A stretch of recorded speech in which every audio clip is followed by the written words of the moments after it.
This is Grant Wilson from Ghost Hunters, Rather Dashing Games, Carpet Shark, and other things, saying you're listening to Mista Montana and Menace. Stay tuned. Next on the show tonight, we have a man who's been described by many as the heart of one of the SyFy Channel's most successful and highest-rated TV shows. He's Carpet Shark Bang member, Rather Dashing Games visual director, and of course TAP's co-founder and leader. It's Ghost Hunters' very own Mr. Grant Wilson. Welcome to the show. Thank you very much. That's quite the introduction. I appreciate that. Well, it needs be. I mean, these are massively busy times, as all the fans out there know, and for people who don't watch Ghost Hunters, well, you will know after tonight, you left such a massive part of your life. I mean, this has been, what, 9 or 10 years or something you've been on the show, making the TV show. I mean, but your life has never stopped. I mean, you must be more busy than ever now with all that list I was just reading out at the beginning there. Well, that's exactly correct. I mean, I love the paranormal. I did the show for an intense, basically a 9-year period, and loved it. But I needed to move on, and I was interested in the paranormal, still active in it. On top of all that other stuff, I just couldn't handle the rigors of the schedule and being on the road away from my family. Absolutely, and I know on your website, grantwilson.com, you explain all the reasons. So we won't get into those too much tonight. I think people can go to the website and they can read exactly what the reasons were for that.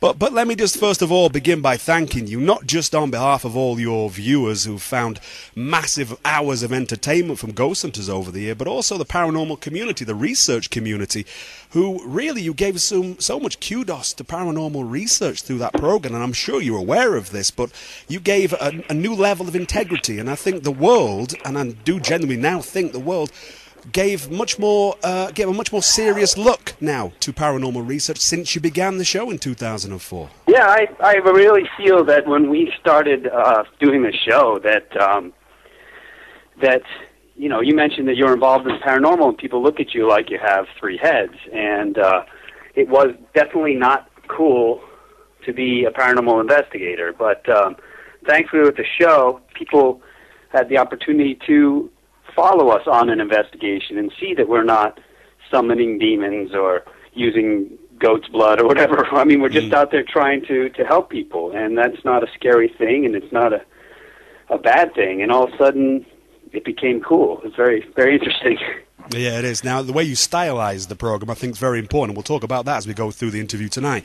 But I think many casual and new fans of Ghost Hunters, the TV show, probably have no idea that TAPS was operating for almost 14 years before you graced our screens in 2004.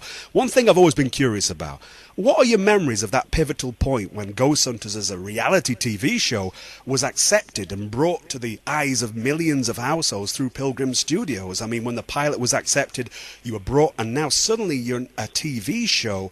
I mean, what were your earliest memories of that moment, and how did it actually come about? I've always wondered how you ended up on our TVs. Well, I'll tell you what, it was a very nerve-wracking moment because, like I said, the paranormal field was kind of frowned upon, and people thought you were crazy, and so when this show idea was brought to our attention, we refused it. We declined 5 times. They originally wanted it to be a drama, well, portraying people like Jason and myself, and we were okay with that until they said that it needed to be a reality show. It needed to be real, or people wouldn't care about it. And like I said, we turned it down 5 times, and then eventually they said, "Look, we know how much you guys like the paranormal field. And if you don't do it, the idea is out there, someone else is going to do it, and they're, you know, how are they going to represent the field?" And we said, okay, fine, you're right, we'll do it, we'll do 10 episodes and go for it. And we were nervous because all of our, you know, our entire life was out there for public review in a realm that was not widely accepted. And luckily it picked up and it took off, and everybody really liked it, and the nervousness subsides. But I'll tell you, it was weird watching the TV show, and all of a sudden, here we are on TV, and it was like watching a really well-done home movie. It was very, very different for us. Absolutely, yeah. And I mean, my next question really was designed around what you said there. I mean, for all the current Ghost Hunters fans out there, either revisit or watch for the first time the very first episode in season 1 that Grant's talking about now. I think it was 2004 it aired. Very different format from today. And it was clear that there seemed to be a lot of pressure on you guys to deliver something that was just more than Ghost Hunting. And I think you've just answered the question there. It seemed like there was 50% human conflict and about, well, 40% Ghost Hunting, if that makes sense. But it was your first impact, and of course shows like American Chopper, which I think were Pilgrim Studios as well, those shows were they were run by conflict, weren't they? Everything was about human conflict, argument. Were you asked to do that? Were you asked to incorporate that conflict on camera, or was that something that just naturally happened in episode 1 of the very first season? Well, I'll tell you what, that first season was a maelstrom. We had our own investigation techniques, and I actually investigated separate from Jason a lot of the times because we were team leads, and so they put us together as this team, and we had different investigation styles, but we respected each other and everything, and there wasn't anything wrong with that. But what it came down to was trying to adjust our investigation technique to fit within the constraints of a TV show.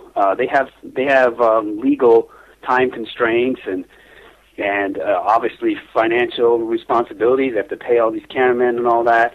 Not to mention going into a location where normally there would be maybe 2 to 4 people.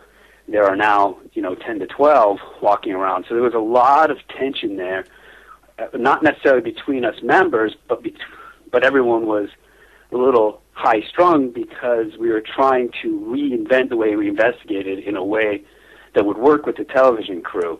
And that was very stressful. And we just didn't know what was going to happen. And we were very concerned with protecting our credibility and our reputation that we've worked so hard to achieve. And anybody that would kind of step out of line, it was really tough for us to swallow. So there was a lot of tension, but eventually we sorted it all out. Yeah, definitely, yeah, and it did seem like it took a few episodes to get that sorted out. Now, one of the things that a few people knowing you were coming on this show wanted us to ask is, from all the sort of hundreds of paranormal groups out there in America in the early 2000s, how was it that you were put in the spotlight? How was it that you were selected, it seems, by Pilgrim or by somebody to actually make it into a TV show? Why you guys? Yeah, that's a good question, actually. I think we're all crazy enough to just be interesting on TV. But no, what it comes down to is we have always kind of had that straightforward approach with the paranormal. In fact, back in the day when this all started, there were some people that were really getting excited about orbs and would charge you admission to get into their website to see pictures of orbs, which we knew were just dust or bugs or things. And, we would call people out on that. We would say, we weren't trying to make waves, but we would say, orbs this is what it is, and you guys need to know the truth. We can't get anywhere unless we know the truth. And so we kind of had that reputation.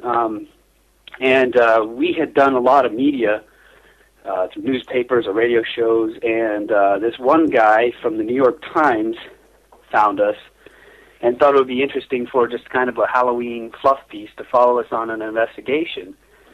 And so he followed us on the case, and we disproved everything on the case, and he was kind of confused. He said, wait, I thought you guys believed in ghosts. Why are you trying to disprove it all? And we explained our mentality, and he found it fascinating, and he wrote a really well-written article. And that went out to like 140 newspapers, and then people started calling and wanting us to do stuff, and we turned a lot of it down, and it just went from there. Wow, that's quite a story, yeah, to actually be picked up like that and then to see the interest come from the media. What was the response like to the show? I mean, obviously, you said it was nerve-wracking to set that first episode going and to actually get the filming style marred in with the investigation style. But when you sit back and you film those episodes and the editing's been done and you're sitting by your TV with your family, it's about to air, I mean, it must be that following hour after the show that you must have been calling each other saying, well, we've had no response yet, da, da, da, da. I mean, you must have been waiting for that response, because suddenly now you're stepping out this safety zone. I mean, when you're going to investigate haunted locations, those people at the locations believe in ghosts. You believe in ghosts. But now you're putting yourselves, like you said at the beginning of the interview, you're putting yourselves out there to millions of people that genuinely never, ever want to believe in a word you say. So you must have felt very vulnerable when that first episode had aired. You're absolutely correct. It was. You did feel very vulnerable. But for me, it was exciting because my family members, people at my church, and people, my neighbors and stuff, were all kind of curious as to what I did as a hobby, but they didn't really understand it. So I was excited. I encouraged them all to watch so they could see exactly what I was doing, so they could better understand me and not have to worry that I was doing something that was going to put me in harm's way or anything like that. But I'll tell you, yeah, we were definitely in contact while that show was being aired, and afterwards we just kind of held our breath and looked online and tried to get some sense of what the public was thinking. And, you got about, that first episode is equal parts, like, people were equally interested as well as turned off. But a lot of people that were turned off eventually became fans when they realized that we're serious. We are not going to show you stuff that isn't worth showing, and we're not just going to be quick to believe whatever comes our way. Tell us about the evolution relating to the comedic aspects in the first season of Ghost Hunters, and how those comical tones harnessed the curiosity into what would later become a much more serious quest and adventure into the unknown. I mean, how important was that in letting the public know that you were real people with real beliefs in what you were doing? It was very important. When we first sat down with the head of Pilgrim Films and discussed doing this, I remember turning to him and saying, look, if you want to spend your millions of dollars and hope we catch a ghost, then we'll get up and leave right now. We're not agreeing that we're going to find you a ghost. But if you want to spend your millions and you're okay with the fact that we may never catch paranormal activity, then we'll sign on, because that's how it works. And they were fine with that, because they were interested in portraying not just that the paranormal may be out there. They weren't really interested in that. They were interested in the fact that there were these two plumbers that did this at night. They were interested in the character and the people and how this affected our families and friends, and that was very important to us. And that's why we agreed to go with Pilgrim Films, was because they wanted to portray who we are and what we were doing, not just a gimmicky thing. And it's very organic, isn't it, as you say, the way the characters are driven in the series, from the evolution from the get-go, the Jump Series 1, it's very organic. I mean, do you think that had yourself and the other cast on Ghost Hunters not been such likable people, that your audience would have treaded on a very fine line between disbelief and conviction? Yeah, I mean, obviously the people have to trust us. They have to know that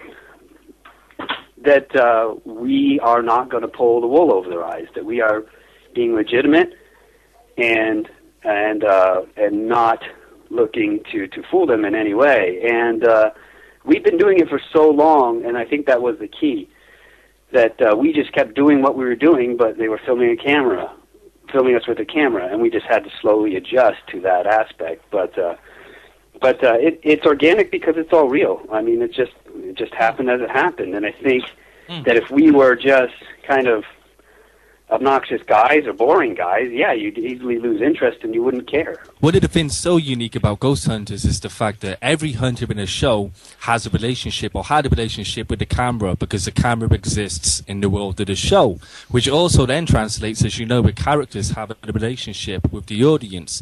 How do you personally reflect back and look at your relationship with the audience throughout the evolution of the show? I'm not sure. That's a tough one because I'm kind of standing outside of it, but I just made sure from day one that I sat with my family and my friends and I said, look, I'm going to do this, but I'm not going to let it change who I am. And of course everybody changes and grows and learns from their mistakes, but I'm fundamentally the same person.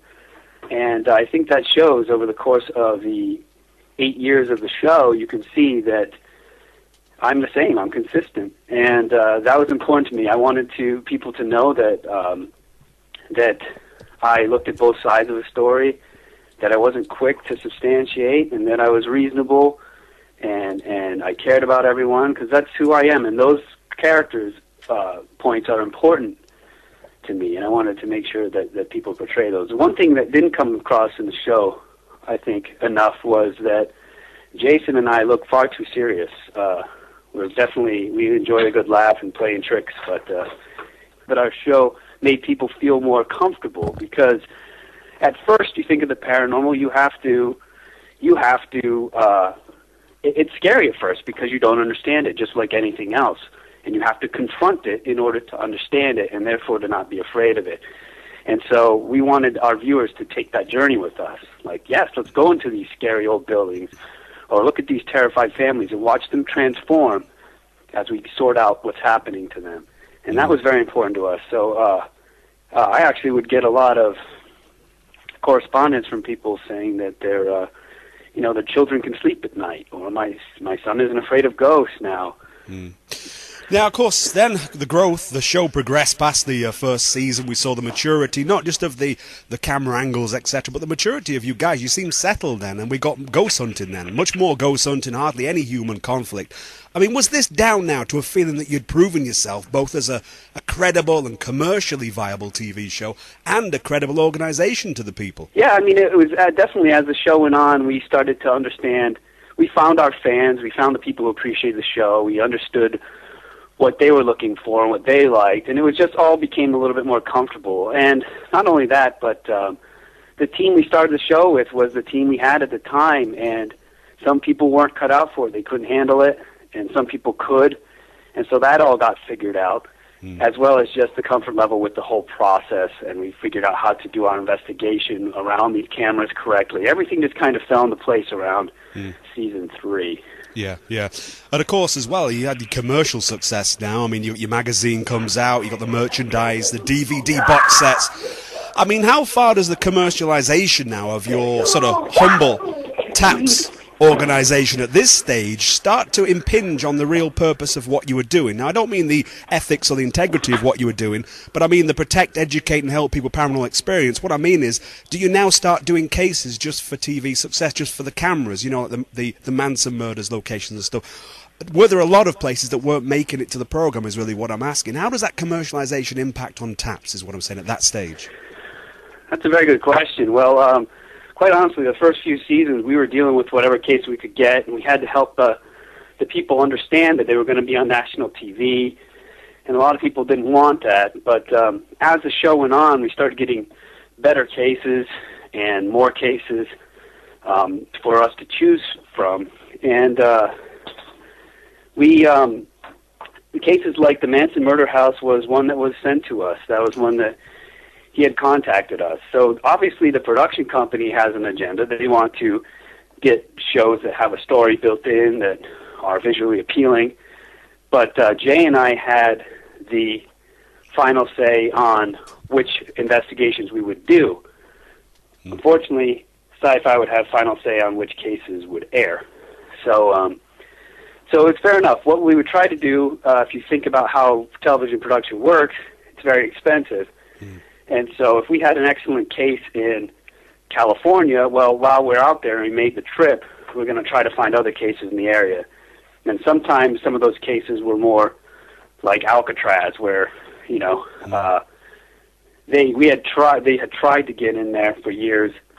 But, it's something that's more of a playground scenario for us, where we can be a little bit more free to have some fun and give the television audience some fun time instead of constantly emotional with the home cases. So you're constantly juggling with having to make a show and therefore having to have locations, but also respecting the privacy of the people who don't want to be on TV. And a lot of the cases we didn't air because we didn't catch stuff, and the production company thinks that's not fun.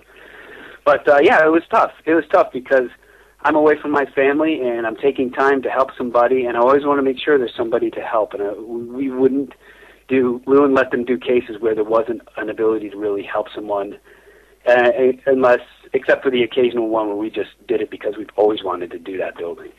Yeah, absolutely. Now, on the topic of choosing places to investigate for the TV show, I read that you carry out psychological assessments on the actual owners of these properties before doing a case, and you did that throughout your career at TAPS, not just, with the program. But how deep is the analysis? I mean, how deep is that sort of psychological assessment you do of people? In other words, how many time wasters do you get? How many nut jobs? How many crazy people do you encounter? And I look from a parapsychological point of view, almost like a Freudian point of view, that a lot of psychologists believe that people who believe in the paranormal, that believe their house are haunted, seem to have the same sort of traits, a kind of need to escape the hurt that almost humans are giving them. So they have these escapist worlds where there's definitely a man that comes to see them at night and all this sort of thing. I mean, you must have had to be very patient. And how many people were you really dealing with when you were doing these psychological investigations? How many people were you weeding out? Well, the very first step is to do a background check on the people and to find out if there's any reason why we shouldn't be there in the first place. But as we're reading through these thousands of emails and things, you just get a knack for it. You can tell when people are giving you textbook answers. You can tell how severe it is, if they really need help now, and things like that. But yeah, there are a lot of people out there who are not in their right mind, and that doesn't mean they're dangerous. They're just harder to help, and that's our mission, is to help them. So, if we can help them psychologically, we will, or at least get them to a counselor, we will. But quite honestly, most people we encounter are right there. They're just normal people. And it's easy for a psychologist or a psychiatrist or whatever to say that, people who believe in ghosts are a little bit nuts, or they share these traits and make it very scientific, unless they themselves have a reason to believe. Like, I don't expect people to just take this stuff on my word. If you don't believe in it, that's fine. You don't have a reason to believe. You haven't stared it in the face. But if you have stared in the face, if you haven't stared in the face, you can't comment on the people who have and tell them that they can't believe, So I just take everybody's sane until they prove otherwise, and we go from there. I think from all the TV shows out there which have done after you and before you have done very similar things, investigating haunted locations, you were definitely the most scientific. And these parapsychologists like Richard Wiseman and these sort of people, that's what they do. They test the paranormal. They don't say they don't believe in it, but they test the paranormal by using scientific methods. And I think as close as you guys possibly could have done with TV cameras on you, that's what everyone respects ghost hunters for. That you genuinely went there to be totally objective, not to say, oh my God, there's a shadow, there must be a ghost, but to say that's the cars passing the house. That's what's causing the shadow. We've worked it out. We've debunked it, to use the phrase you would use. So I think from what you said there, I think you were the best defense for paranormal research on any TV show I've seen since Ghost Hunters, without question. Wow, well, thank you for that. We had very specific goals we set out with this, and that was to raise awareness of the paranormal and to make it something that people could talk about freely. And I really think that the show has accomplished those goals, and that couldn't make us happier. We never thought of ourselves as being scientific. We just truly wanted to help. And when you truly want to help, you're going to find the truth.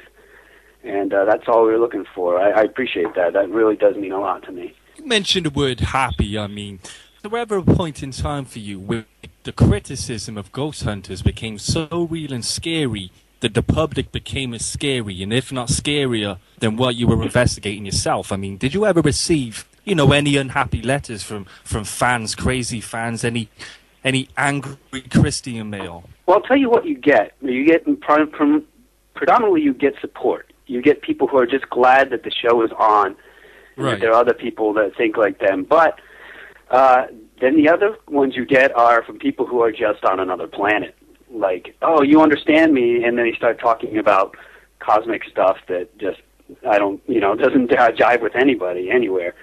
But yeah, we have had some people. We actually had to get one person put in jail for stalking. They were writing some crazy emails and acting as us and threatening to kill the president and things like that as us. So yeah, they were out of their mind. But surprisingly, that was one of the things I was very nervous about getting into TV, and it hasn't really been that big of a problem. So thankfully, which I'm surprised, considering that the paranormal has a high propensity for that. The obsession, I should imagine, must have grown as the show went on. Did the show become bigger than you'd ever personally imagined? Oh yeah, we all thought we were going to do 10 episodes, that it was going to be fun and people liked it, and then it was going to stop. We just didn't, and then when it got picked up, we thought that it would go for 3 seasons and stop. And then we thought maybe 5. And here it is. It just started its 9th season.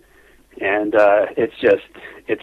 it's way bigger than I ever thought, and it's crazy. Yeah, absolutely. But of course, with all that success comes a larger number of people that want to see you fail. I mean, there's numerous documented accusations of faking evidence. Not many, very few in fact, but there are a couple of incidents over the course of the show. One in particular, as you are aware of, was the live Halloween broadcast. There was a collar incident where the internet went to great. You must have laughed at those videos they did. People had graphically redesigned the scene to prove that there was a piece of string on your collar. It wasn't the paranormal. I mean, how do you cope when that comes up? Does it make it so, that the hard slog of making Ghost Hunters, because it must have been tremendous hard work, does that then become even more painful when you've got a whole heap of people on your shoulders saying fake, fake, fake, fake? They were waiting for you to do some fake evidence. That's what I'm saying. Well, I mean, you got to think of what else are they going to say. I say that stuff, and I even said publicly, like, I commend you for going to this level of trying to figure out what happened. But if you just say we faked it, that's kind of a cop-out. If you're such a scientist, like, find out why this happened paranormally. Because I'll tell you what, if I'm going to fake paranormal evidence on TV, it's going to look a lot more impressive than what we're able to show. Because our stuff is neat, but it's not, it's not incredible. Because that's the reality of what you capture. But no, it doesn't bother me because people are going to think what they're going to think, and I'm not going to stress and spend my life trying to change how they feel. Certainly, that particular piece of evidence was conspicuous. I understand that, and I don't know how they came to the conclusion that I had a string in there, but, Jay looked at my collar, and Bob Valentine, everybody Steve Valentine, everybody came and looked, and there's nothing there. The only thing there was that I had an earpiece in my ear that went down the back of my shirt, and it was clipped to the back of my shirt, but it went straight down my back to the pack, and I don't know. That's the only thing I can think of that was back there, but it wasn't clipped to my jacket. But yeah, I mean, you're dealing with paranormal, and you're presenting things that people can't wrap their heads around, and so of course they're going to try to make it fit into their sense of what's logical.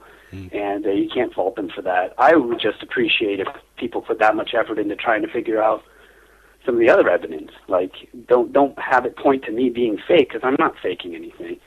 It's like that doesn't help anybody out.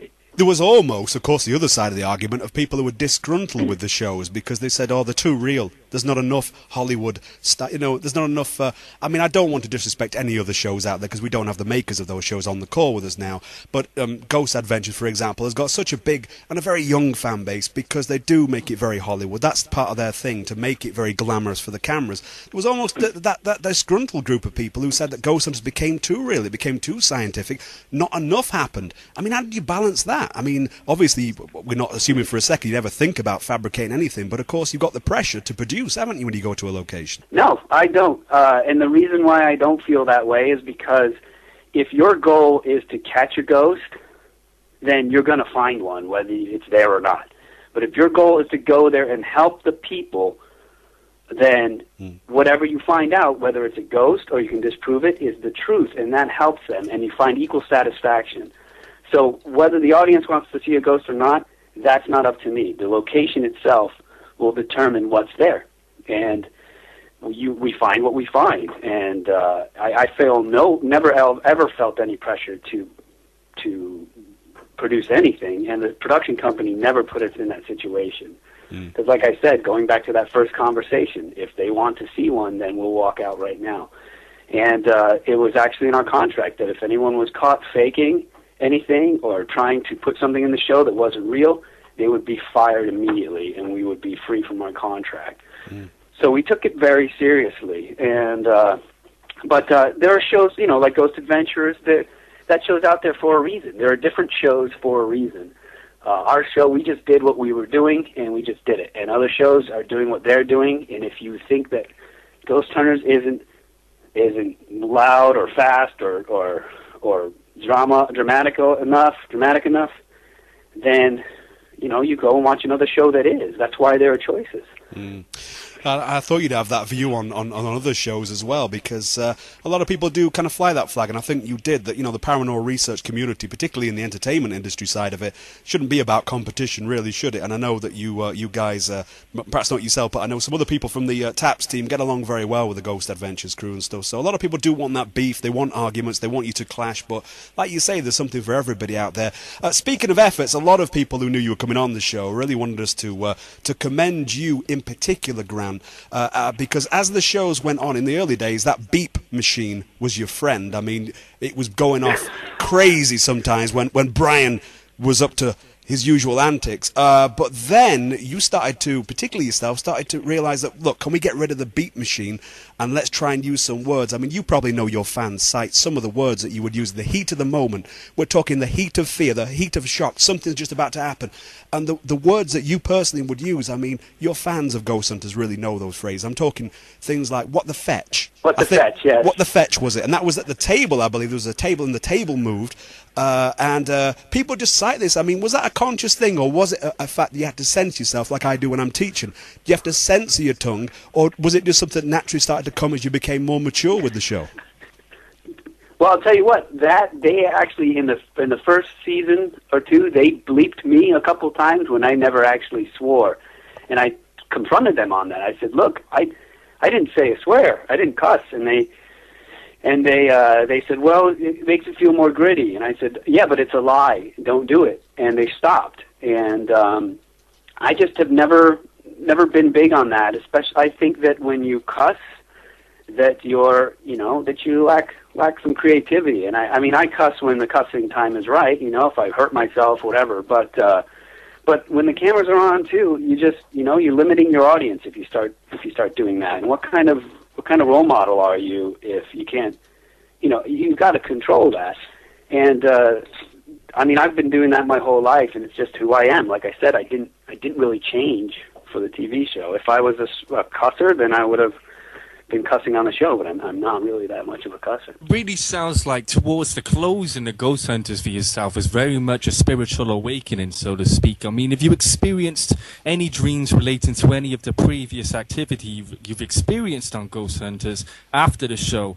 No, I don't really have many dreams that I remember. I haven't, but I'll tell you what has happened after the show is, as you look back at this very first season, and as we look at some of the evidence, and as our investigation technique grows and matures, you start to figure out some of the evidence, the stuff you caught that you thought was evidence, and you say, you know what, I wonder if it's this, or I wonder if it's that, but you can't go back and double check. So as you mature, of course, you learn lessons and you get more ammo in your belt, and you see things differently. I mean, what about praying? I mean, did you ever find yourself praying either before a Ghost Hunters investigation or after? I mean, how present and strong has personal faith been doing Ghost Hunters?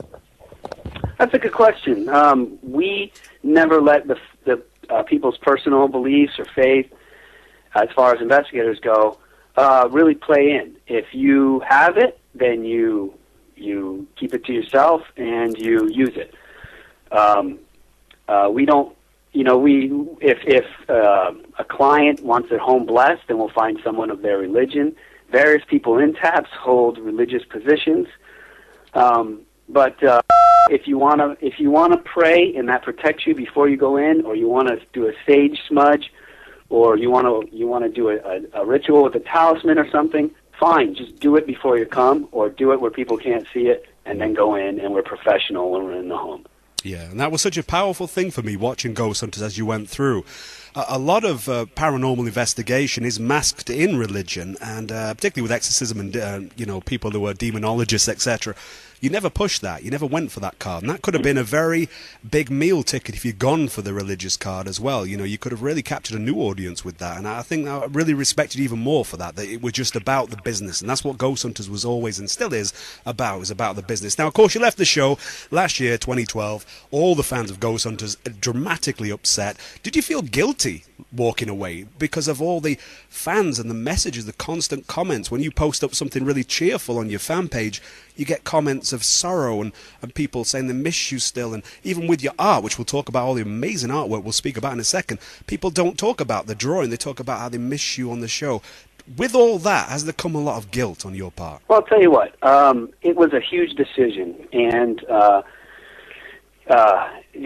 what people don't understand is that when you are filming that show, you are filming all week, every week, except for we were able to negotiate the weekends, but we were filming all year long. They want 26 episodes, and it takes about 2 weeks to film an episode. That's 52 weeks.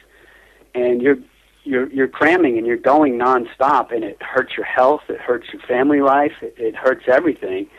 I have no regrets. Like, I'm glad that I did it, and it was amazing. But there came a point where I had to stop and think and say, okay, the original goals that I set out with, if I left the show now, would I be truly disappointing anybody? People will miss me, yes, I get that, but did I bring awareness to the paranormal? Did I help people look at it in a different light? Is it something that people can talk about? You know, if someone has a haunting, do they know where they can turn? These things I had accomplished well before I left, and I realized that and said, you know what, I can bow out now and not truly let anybody down. But it's flattering when people online, you know, they constantly they beg me to come back and do all that, but you know, I have to have them ask themselves, you know, I've satisfied that goal. I'm happy. I'm with my family, and we're happy. And you know, I've got a lot of catching up to do. And I would just ask them to remember that and think, you know, would you honestly want me to leave that to come back and go back into that chaos? And hopefully they understand where I'm coming from. It's ironic as well. I mentioned the first ever episode in season 1 of Ghost Hunters for a reason, really, because if people do go back after this interview and go and watch that, they'll realize you seem to have gone full circle. You know, on that first episode, you might remember the whole pitch was you and Jay really getting angry at Brian because he was setting up new cases for you, and you had your wives at home. There were a lot of there was a conversation, I believe, between yourself and your wife at that time outside that, you know, and Jay was in the kitchen with his wife and she was not happy, and that whole thing seemed to come back in full circle. I mean, you've been on the amazing adventure which has been Ghost Hunters for 9 years, and then it seems you're right back in that position again, saying, you know what, I can't travel with you this weekend, guys, because I've got to do this, I've got to do that. And it does seem as though you went full circle. You personally, I should say, went full circle with the show. Yeah, I think that's an astute observation. Like I said, I didn't really want to do it in the first place. I thought it would be a few episodes and then be done. I'm glad that it caught on this well, and I'm glad that it is what it is.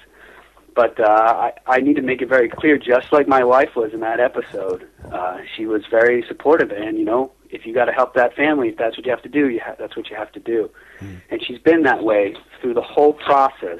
9 years of almost being a single mom. You know, my youngest was 1 year old when I started. Now he's 9. And it's a long time. And she's been supportive the whole way. She's never griped about it. To the point where it would be damaging or anything, but yeah, it's. I believe I did come full circle. That's a good observation, but I don't think I did anything but grow in the process. Are you rich from this? Well, I'll tell you what. If people want to get into the paranormal, it doesn't make any money. It costs money. So I always encourage people. Look, you know, like kids. I want to be a ghost hunter when I grow up, and I'm like, okay, well. Think of something else you can be that can actually put a roof over your head and food on your table, but the knowledge you learn can help you in paranormal investigation. Be a forensic scientist, or you know, be a researcher, or you know, a carpenter can even help. But yeah, obviously, being on a TV show, this is a passion of mine, and people were, you know, quote unquote, exploiting it to make money. They were making a show off of it. So of course I would be an idiot if I didn't ride along or come along. I wouldn't do this for free and sacrifice all that time with my family. But no, a lot of people think that, a lot of people, and it's actually pretty offensive, think that Jay and I are sitting on millions of dollars and we have, you know, all these cars and we're rich and we're set. And we're not. I mean, we did well and we made sure that we were fairly compensated. But if you don't manage your money right, you'd be flat broke. And, you know, I was able to manage my money right, and that's why I'm able to was able to leave the show and take a couple of years getting myself back on track to, you know, a different career, different branch to swing to. Absolutely. I can't wait to talk about that. We'll talk about rather dashing games in a second, of course, Carpet Shark as well. But let's have a bit of an advertisement here for you, Grant. I mean, people can still join you, can't you? And this is proof, really, that your passion for the paranormal and your intrigue in wanting to investigate the paranormal, maybe in your own way now, never will go. Is it February 2nd coming up? A meet and greet with yourself, drinks, and, of course, an investigation of the Spalding Inn, which, of course, you're selling as well, but we'll talk about that in a moment. This is going to be a day for all the fans to come and join you, Grant, and investigate in your way. Is that correct? Yeah, it's you know, we're thinking about selling this. We're thinking about selling the Spalding Inn, and then we decided to. And you know, we wanted to give people a chance to, you know, to come out and see it a few times before we say goodbye to it. But yeah, like I said, I still have a passion for the paranormal. I had some things happen to me when I was younger, and I have to find answers to those questions. And ever since I was 15, I've been going full force on it. And yeah, you know, my head will pop up here and there, and we'll have chances to investigate as my calendar allows. Because I really enjoy that. I really enjoy teaching people about the paranormal, getting their head wrapped around it the right way, and of course, investigating. Absolutely, man. And there's so many people were crying in that room when you came in on Ghost Hunters, and you actually said, "I'm leaving." I mean, I know, again, it's a TV show, but at the same time, that was genuine emotion there. A lot of listeners, a lot of viewers, a lot of viewers as well of Ghost Hunters said the dynamics now have changed. Not for the worse, but, you know, but they have changed. A lot of people say and cited that you and Jay there was a sense of security when you came on the camera. It was like watching, to me, it was like watching my dad mend my car. It was like that. It was like it was kind of a security that we knew everything was going to be okay now because Jay and Grant are there. And the other day I was watching an episode. It was very interesting to see at the end. You know the classic routine at the end where you say, "Good job, brother. On to the next." You know the classic at the end. It's a catchphrase. That happened, and of course Jay turns to Steve now and says, "Good job, brother." And instead of just accepting that, Steve says, "Thank you," as if Jay was his father. It was very much like a father and son relationship now between Jay and Steve, I felt, at least on camera. At least on camera, that's how it came through. So the dynamics now have changed, and I think that's why so many people are missing that. They're missing you and Jay together, I think. Why did Jay not feel all this? Why did Jay not walk away then? Why didn't you end the program completely? Why was it just yourself? I mean, is Jay still feeling very strong about Ghost Hunters in the future, or was it just your personal reasons more than anything? Well, I can't speak for Jay. I brought this up to him, and we like I said, we shared the same thoughts. Like, we didn't think it would go past season 3 and then past season 5. But it was really wearing on me at the last couple seasons of the show, and I think people could see that. I looked very tired and stressed out, and it wasn't just emotional, it was also health, you know, it was beating me up. Your sleep schedule changes, and you're eating on the road, and the food, it's just bad. But, you know, I expressed this to Jay, and he was, you know, he understood, and he you know, he was just like, "I get it, do what you got to do," and he kind of had the air of like, you know, "I know I'll get there, but I'm not there yet." So, you know, he and I talked at length about it, and he got it, and he understood. And you know, as far as I know, in talking to him, he's still going full steam. But I'm sure the day, you can't do it forever. The day will come, and you know, the fans have to be ready for that, for everyone that's on the show. Yeah. Now, of course, I'm not speaking doom and gloom for the show, but I was going to say that only as a human being take it for so long. Yeah, I fully understand that. And of course, before we talk about, you know, everything that's filling your day now, I think it's important to say that, and ask this question really, that came from a few people who were wondering, I mean, would you ever consider, and I think the answer is no, I think you've explained this now already through the interview, but would you ever consider, you know, doing your own show? This is something people have always wondered. What about Grant taking his own investigation style and starting his own show with maybe new people involved? I can't imagine that would ever happen. Knowing and watching and understanding the family that is Taps, Well, yeah, I wouldn't do that for a few reasons. Number one, I'd just be right back where I started, out there on the road all the time. And most importantly is, no, I think that would be some level of betrayal of the guys at TAPS. Like, if I could do it, why wouldn't I be doing it with them? They're great people. So no, I would never do that. I love the paranormal. I love sharing it. I love teaching it. But I don't like it it was great as a hobby. Now, when it became a job after 8 years, I finally just couldn't do it anymore. And I couldn't, I've already talked to my family and already committed that, that's not going to happen. That type of thing won't happen. Mm-hmm. Absolutely. But what will happen, of course, is you living out other childhood dreams now as you pursue two massively created areas of your life, which to some extent, I felt, at least from what you said tonight, you didn't get time for, with Ghost Hunters being so successful. Now, for people who are not aware, I think many Ghost Hunters fans have sort of passively known this, have looked at your website, seen the examples, but people really need to go and have a look at your DeviantArt site as well, because Grant Wilson is an astonishing and gifted illustrator. And I don't mean somebody who can just do some nice cartoons. I mean, those drawings, man, I'm blown away by them. I grew up on fighting fantasy novels. I don't know if you ever heard of those. We're talking those novels. Yep. And the artwork was so important. When I was a kid, it was only about 6 pictures per book that you got, but they brought the book to life. I look at your artwork and I can only imagine how that's going to be when it's fitted into your games, and also, of course, your high fantasy books, which are on the way as well, the Chronicles of the Unquiet, which we'll talk about in a second. But this was something that came to you as a child. Am I correct in assuming that? You just sat down one day, you started to draw, and you suddenly realized that drawing was another world. It was a way to escape everything. Yes, my parents were very my house was very creative. I have 2 older brothers, an older sister, and then eventually I had a younger sister. But my parents would just kind of give us the tools and say, go have fun. And so we had a piano in the house. We had, there was always paper. My dad would come home from work and have scrap paper, and instead of throwing it out, he would just flip it over, so you'd have a nice blank page, and we would draw on that, and we would listen to music and draw. And ever since before I knew what a pencil was, knew how to say it, or spell it, I was drawing, and I loved it. I drew all over the walls in the house, which my mom didn't think was very cool, but she left some up for me for a while. But yeah, ghost hunting was a huge passion of mine. It was thrown in my face when I was 15, and it intrigued me. But before that, years and years before that, I was drawing and I was creating worlds and music and languages and things like that. I loved to create, and I felt like the paranormal passion of my life had reached as high as it could possibly go, and I had put these other things on hold for too long, and it was time to follow them with the same amount of passion as I had the paranormal.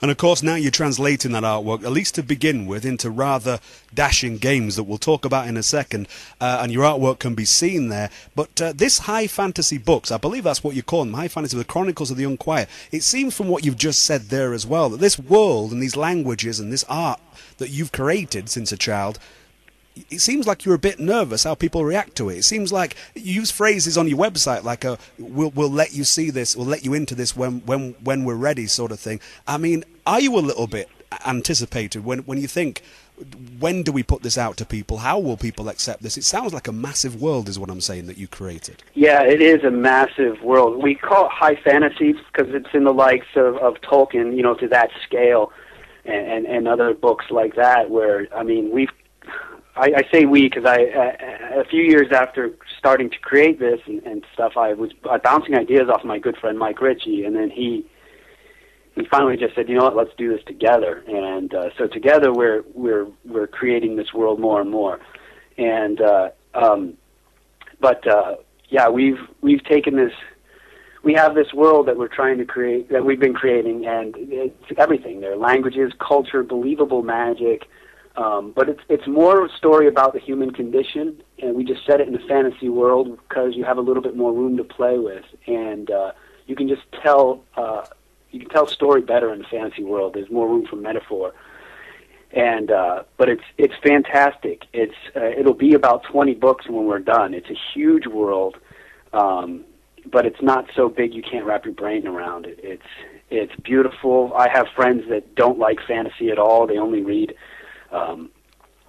nonfiction books, and I'll tell them the stories or have them read some, and they'll be in tears and say, I gotta see this, I gotta read this, I can't wait for this to come out. So we are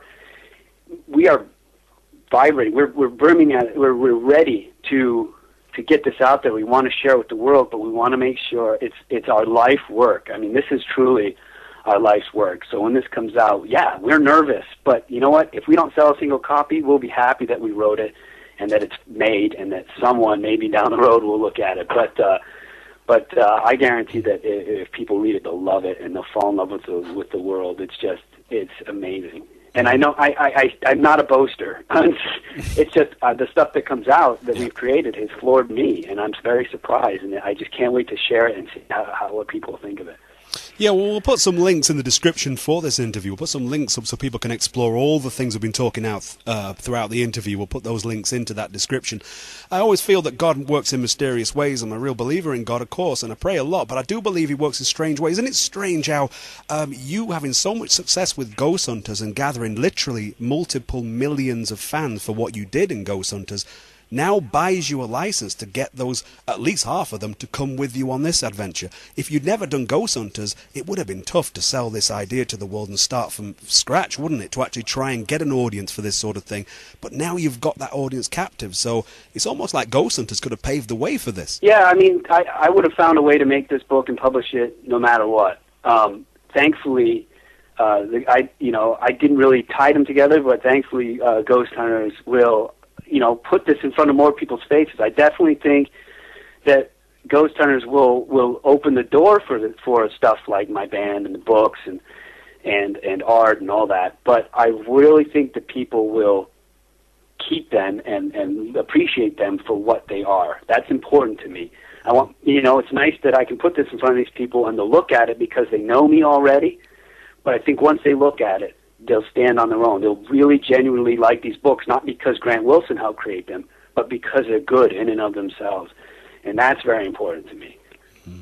I can imagine as well. And like I say, we'll put a link, if you don't mind, to the DeviantArt site, which has got a lot of your artwork on there. And I truly say to everybody out there, we're not just talking, like I say, just some sketches here. We're talking some immense artwork. And a lot of people ask you on there, there's a lot of critics of art, and they ask you, how did you make some of those effects? But there's one particular piece, of, forgive me for not knowing the name of the actual picture, but the 3D effect you create, it looks like a pencil drawing, but it looks like, at least on a computer screen when I looked at it, it does look as though there's a person stood there. I mean, that's an immense effect. I mean, what are you using for this? Are you using tablets? Are you drawing it first? I mean, what's the process of making this artwork now in 2013 is what I'm asking. Well, I'll tell you, each piece is a little bit different. I'm a traditional pencil and paper guy, just a number 2 pencil and paper, and that's what I do most of it on. I'll draw on that, and then I can shade it then, and it can be fine, or color it, that's fine. But what I typically do now, and it works more for the game illustration that I'm working on, is that I will draw it and perfect the sketch, and then I will put it, I will scan it into the computer, and then open up Photoshop and go in, clean it up, and then shade it. That's a lot of the images up there aren't colored yet, but you shade it, and then you apply the color to it, and you start layering the colors on it.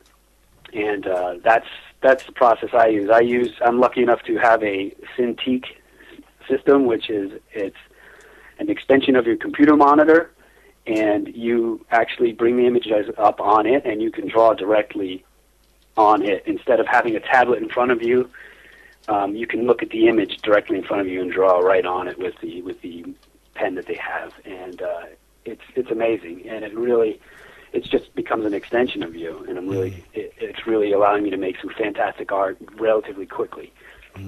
When you were a child and you were sat there with a pencil and paper, did you ever think one day you'd be doing something like this with this technology?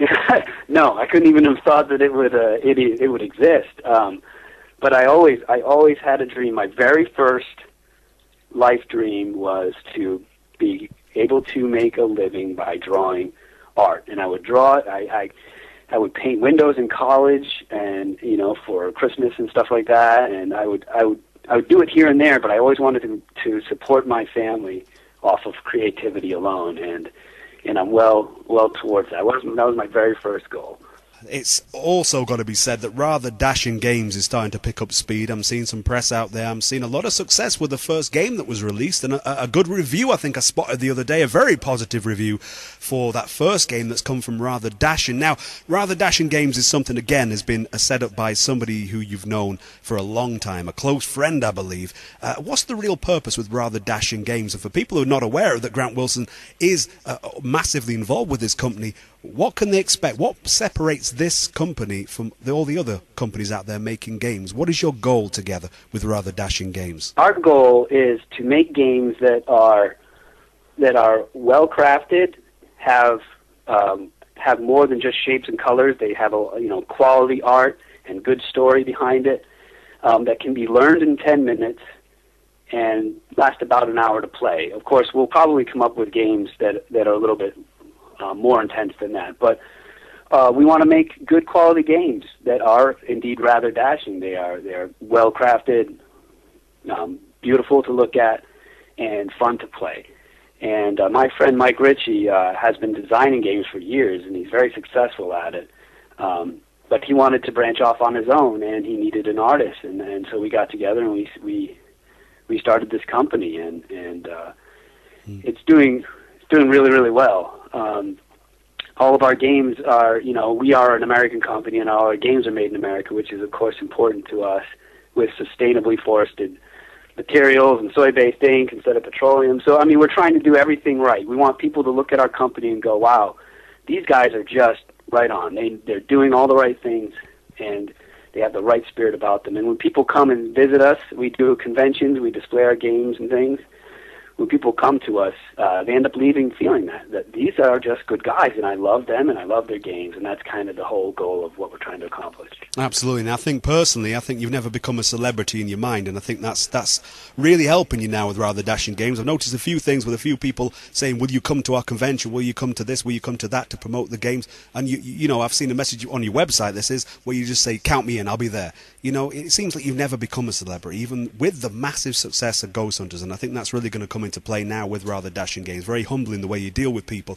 It is definitely doing well, and I know one of the things they said in that review that I read was that they were particularly impressed by the artwork. They said the artwork brought the game to life. So, tying in with what we just said there, that's you. That's part of you that went into that game, and that's really bringing these games to life. Yeah, that's it. I'm the art director. I do all the art. There's only one game. We have 3 products out, and one game doesn't have my art because, quite honestly, I thought this other artist was better for it. But it's very impressive to me. Like, I'll sit there, and I love it when people come and they look at the big banner of my art, and they go, I got to play that game, look at that art, and they play it, and they like the game, and they buy it, and they have me sign the box, and they don't know that I'm the guy from Ghost Hunters. That's a good feeling. And not that I'm shameful of that or anything like that.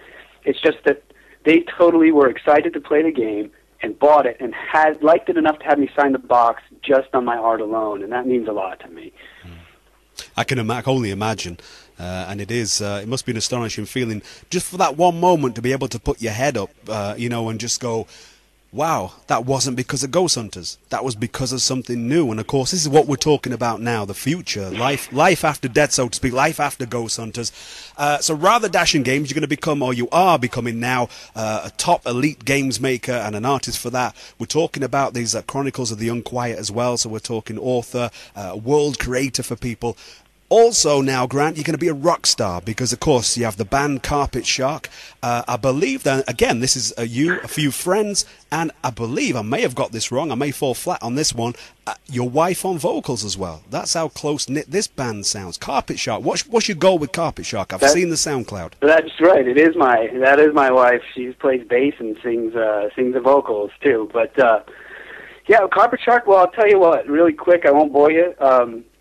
The 2 other guys in the group, Chris and Chris, I've known since I was young, and we played in bands when we were 14. We played at town shows and things, and various bands, and then we all kind of went our separate ways. Went to college and got married and things like that.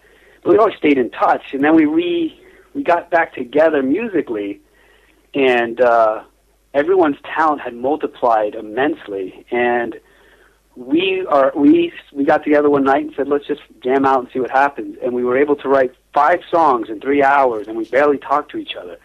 That's the kind of chemistry that this band has. And of course, my wife enters in the mix, and everyone, we all just get along great. And she's a very talented singer. And we just want to make music. We just want to make fun music and share it. That's all we want to do. We don't want to rule the world. We don't want to be the best. We don't want to go into the Hall of Fame or anything. We just love to make music, and we want to share it. And that's exactly what we're doing. And we're just doing it in a way that doesn't conflict with everyone's schedules, because everyone has another life. And we're working right now on recording our first album. And we have over 50 tracks that we're ready to share, but we have to take them one by one. Absolutely, and for people, of course, listening to us right now in the interview, I mean, I would definitely liken the sound. I mean, it's a great sound as well. I didn't know what to. I'll be honest, I've not heard anything from the band. I was doing the research for the interview. I went over there. I was hoping, it would be something that, and it was, man. I mean, it's got soul. There's one particular track I loved on there. I think it's called Dynamite, but I may have got that wrong as well. Can't remember, but I love that track. Almost like a Portishead sound to some of the tracks on there, and I know that sells itself well to the listeners of this show. Yeah. So, honestly, really tremendous. I'm looking forward to actually physically going and listening to some more of the tracks that come out and the album that's going to come out. So an album's definite then, and that's on the way 2013. Yeah, hopefully we get it done this year. Like I said, it's kind of we all have our lives and our jobs and families and stuff, and we're trying to hammer it out as much as possible. And keep in mind when you listen to those tracks, most of those are just one-shots. Like we just played and recorded and said, that's good enough, we can share it with people. In the meantime, while we make the real album. So they're not our best work by any means, and we have so many more tracks that we prefer to be out there, but they're not recorded yet. Absolutely, man, and we do look forward to it. I know a lot of people out there will be watching you, and like you say now, you're now getting people to sign things, and it's nothing to do about Ghost Hunters. They don't even recognise you from that show. Some people want you to sign things because of your new project, and that's an amazing sign now in 2013. Now, listen, Grant, we've got a few listener questions. We'll try and keep these brief. Some of these, we've tried to weed out the ones that you've been asked a million times, and so we can try and get and please have all the people out there. So we'll just get to these listener questions now, and we'll get to round up. I know we've taken over an hour of your time, but we've loved every second of it. Of course, the very common question for many people and fans of Ghost Hunters, when you were in the show as well, is will you never return to Ghost Hunters? That's been a common question that we've been asked to ask you. Will you never return to the TV show Ghost Hunters? That's the big question. Everybody wants to know the answer to that. I can't say never, just because you really don't know what turns life is going to take. But as of right now, it's not going to happen. There's just not a lot of room for that to happen, contractually and things like that. And the show was very successful. Me leaving the show, of course, had ramifications as far as it had potential to hurt the show. But the producers were nice enough to say, yeah, you need to take this. You need to stop. You need to get back to your family and get your health on track and all that. And so there was an understanding there. And I really don't. I don't know that I could look at my family, line up my 3 boys and my wife, and say, "Hey, I'm going to go back and do the show." I can't muster that ability right now, and I don't think that'll ever happen. I direct everybody to grantwilson.com as well to check that, the real reasons out and to see the reasoning there. But more importantly, to see that website, to see the future and to support Grant in the future for what it is, to respect the games and respect also, of course, the band and everything for what they are. Not the Ghost Hunters, but for what they are.